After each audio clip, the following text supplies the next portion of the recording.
وصاد ضاد طاء ضاء مطبقة وفر من لب الحروف المذلقة أض أض أض أض دي بسم الله الرحمن الرحيم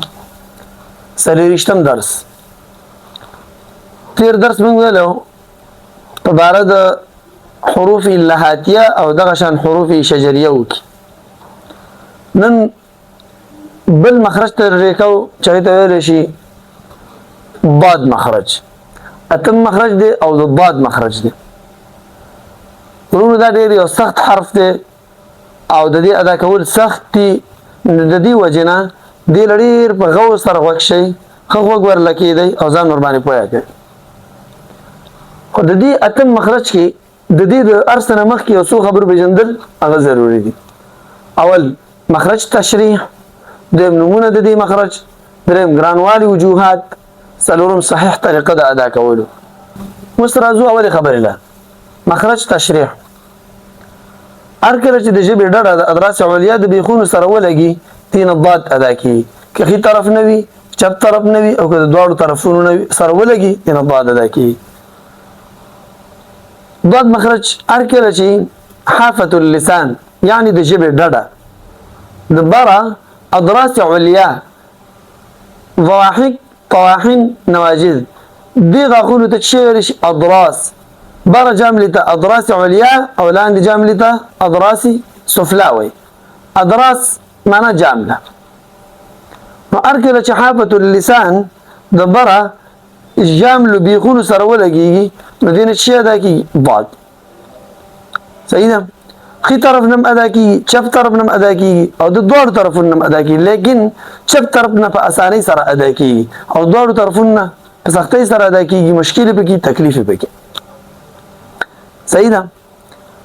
دسني اوریدلی والله اعلم کوم کتاب کې مې نه درېدلی بعض خلکو نه مې اوریدلی دي چې دا ضاد مخرج به علي رضی الله عنه چپ اړخ نه ادا کوو عمر رضی الله عنه بخي طرف نه ادا کوو او نبی صلی الله علیه وسلم به دوه طرفونه ادا کوو نور والله اعلم ضاد مخرج هغه شو ارکل جبه حافه خي طرف نه چپ طرف نه دوه طرفونه هر طرف نه چې د بر شامل بيخون سره ولګي بین الضاد ادا کی خبر نمونه يوم دي حافية ضرسية مستطيلة أصعب الحروف حرف العربية دي نمونه حافية ورتزكى وتاخذ حافة اللسان أداكي الجيب ده أرخنا أداكي ضرسية ورتزكى ضرسية ورتزكى شدا غاخونا ده أضراس عليانا أداكي نزكى ورتشوي حروفي ضرسية ده أضراس عليا د غاخونو بخون ادا کی مستطیله ورته ځکوي چې دې کې یو صفت ته هغه ته ویل استطالت د دې وجه نه دې مستطیله وای یا د دې وجه نه ورته چې دا مخرج اوږد دی بل نوم دي اصعب الحروف ورته ځکوي چې دا حرف سخت په ادا کې په ټول حروفو کې دا سخت حرف دی د دې وجه نه دې اصعب الحروف وای بل نوم دي حرف العربيه ورته ځکوي چې دا صرف عربي جبا كده وزدل نمو أصعب الحروف ده سخت حرف في أداكي جراندي ماشي جراندي دي جرانوالي وجه السلام سو وجوهات تجدا حرف جراندي دي أداك أول سخت دي جراندي أول وجه ده حرف بطول جبك إصالة بعربي جبا كده ده ضاد حرف إصالة أو حقيقة سر بعربي جبا كده نور جبكينو نور جبكينو دي كي سختوالي راغي جرانوالي راغي عجمو نبي كي ساش دویم د دې مخرج د نور مخرجونو په نسبت اوږد دی نور مخرجونه لنډي دا مخرج اوږد دی نو چې اوږد دی د دې وینه په دې کې سختواله راغی دریم دې کې یو صفت خاصه زائده ده استطالت نو چې کله په دې کې صفت استطالت خپل سخت داغه ادا کول نو مخرج هم سخت شو استطالت هم سخت شو دې اضافه په دې سختوالي ډېر اضافه واله راغله څلورم د ضاد مخرج او صفت استطالت د فهم لپاره د غاښونو او ژبې تقسیم ضروری دی او دا هم اسانه کار نه دی موږ چې کله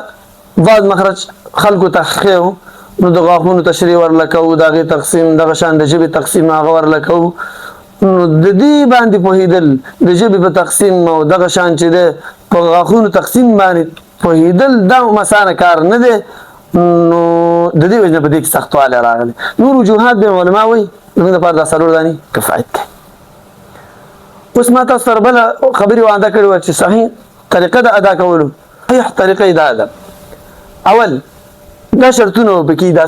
څلور دانې چې کله دا پکې وو نو دا د صحیح دی دا ضاد ادا کول او که نه نو بیا دا صحیح نه دی. بل حافظ اللسان به د ادراس علیا د بیخونو سره لګي. دا هم تعریف کې مې ویلي چې حافظ اللسان به د ادراس علیا د بیخونو سره لګي. یو دویم شرط د ژبې سر لره دخل نشته، ثنایا علیا نه به جدا وي. کوم چې دا د ژبې سر دی د ژبې اړخ خو به لګي خو د ژبې څوکه چې کومه ده رأس اللسان دې لره هېڅ دخل نشته، دا به د ثنایا علیا غاښونو نه جدا وي. دوه شو. دریم د نواجز غاښونو له طرفه به شروع کېږي د ضواحک غاښونو پورې به اواز جاري وي سره د ټولو صفاتو. د نواجز غاښونو به شروع کېږي د ضواحک پورې به دې کې اواز جاري وي او ټول صفات چې کوم دي د ضاد صفات دي هغه به پکې لازما موجود وي. څلورم ضاد به د ضا مشابه وي نه د مفخم دال په شان. ضاد چې موږ ادا کوو دا به د ضا په شان ادا کوو، د مفخم دال په شان به نه ادا کوو. اوس مثال وا او بل دال چې ډک کی مفخم څه معنی ډک، دا چې ډک کی څه جوړیږي بول. اوس نن سبا ټول خلک امدا وایي او دا غلطه طریقه ده. د مصر کې یو شورا ده کله چې نوی شی پیدا شي نو هغه کینی دي د پاره علوم دي. نو کله چې هغه وکتل چې او د دې د ادا کول خو ډیر سخت دي عجم خو بیخي نشي ویلی نو هغه خواري شروع کړه او دې د پاره یو بل حرف راځي مفخم دال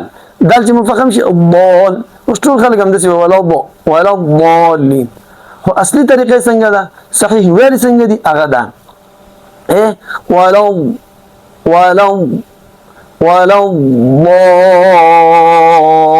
ضالین. او تاسو یو بله طریقه کله چې ته غواړې یو حرف صحیح ادا کړي هغې دپاره ښه طریقه دا ده کوم حرف چې ستا مقصودي دا به انشاءالله رام شي هغه ساکن کې مخکې به فتحه ولګي. لکه په طوري مثال زموږ باد مقصود دی صحیح ده دا به ګړوندې کو په دې باندې مخکې به ترې حمزه مفتوحه ولګو داسې نو چې شی به شي او دی صحیحه طریقه شوه. اوس موږ تاسو ته هر وخت وایو چې موږ تاسو ته مقدمة الجزري وایو او دا شعرونه تاسو ځان سره لیکئ او یادوئ. د هغې نه یو شعر وصاد ضاد طاء ضاء مطبقة وفر من لب الحروف المذلقة. بين وصاد ضاد طاء ضاء مطبقة وفر من لب الحروف المذلقة. وصاد ضاد طاء ضاء مطبقة وفر من لب الحروف المذلقة.